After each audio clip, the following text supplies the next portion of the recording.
changé. Sous la glace, la mer bouge.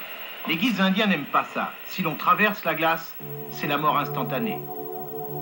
Quand même, marcher sur l'eau, quel pied!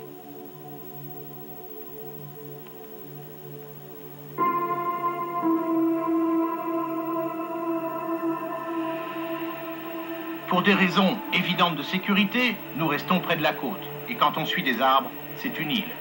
Étrangement géniale.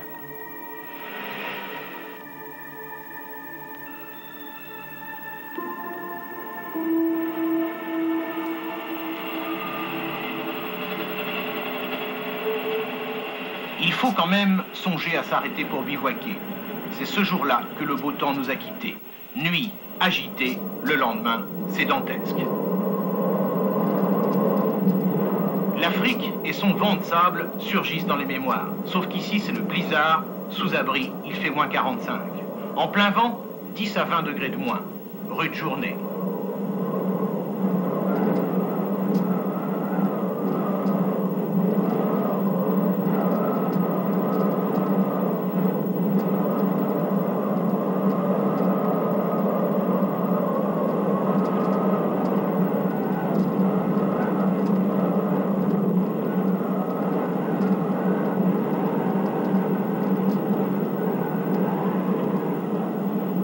Bien sûr, on prend du retard. Alors, dans les éclaircies, on accélère. À elle seule, cette image du guide en pleine défonce nous rappelle les grands souvenirs d'une autre grande histoire.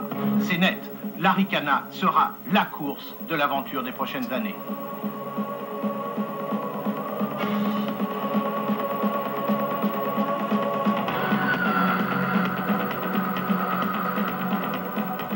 Enfin, l'arrivée. Le blizzard est revenu. Ce jour-là, il a fallu piloter pendant 19 heures d'affilée. Le raid touche Radisson à 5 heures du matin.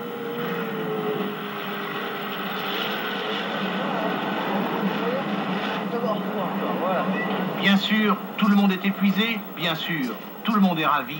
L'Arikana, c'est possible et c'est génial.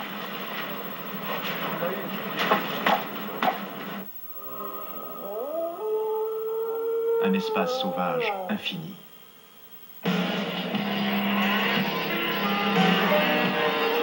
Un raid sur des milliers de kilomètres de glace. Une opération TF1 et Fujifilm France. Arikana, premier Fuji extrême. Avec le Figaro Magazine et Damar.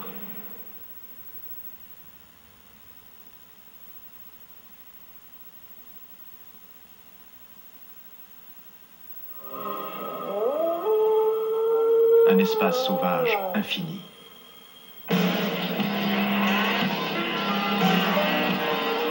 Un raid sur des milliers de kilomètres de glace.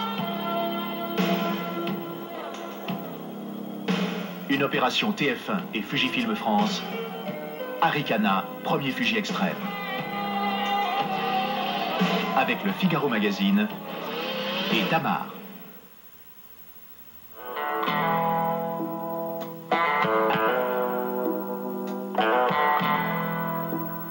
Le Canada est un pays génialement immense.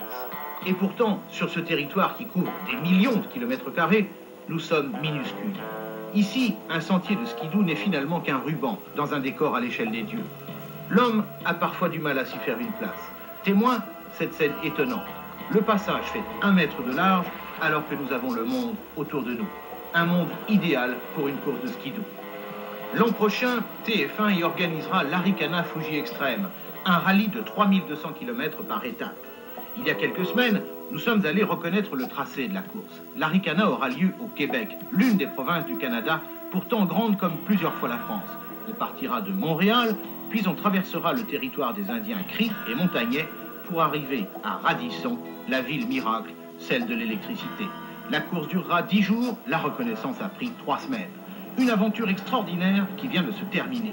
Nicolas Hulot, vous le connaissez, c'est lui qui a eu l'idée d'organiser au Québec ce qui sera la course de l'aventure. Dans le groupe des fondateurs, il y a aussi Hubert de Chevigny et Thierry Reverchon. Signe particulier, ne porte jamais de casque, il n'y en a pas à sa table. Le patron de l'expédition de reconnaissance, c'est René Medj. Il veut d'abord prouver que cette course est possible. Cela dit, avec un homme pareil, tout est possible, mais pas forcément simple. Attention, bavante.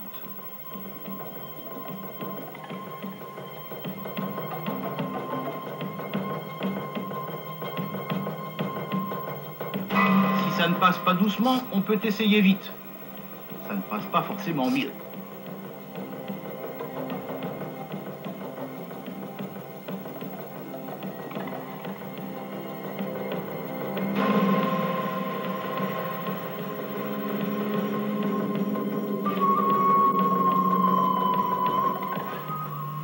Dans le sud du pays, on trouve 50 000 km de sentiers spécialement balisés pour le skidoo.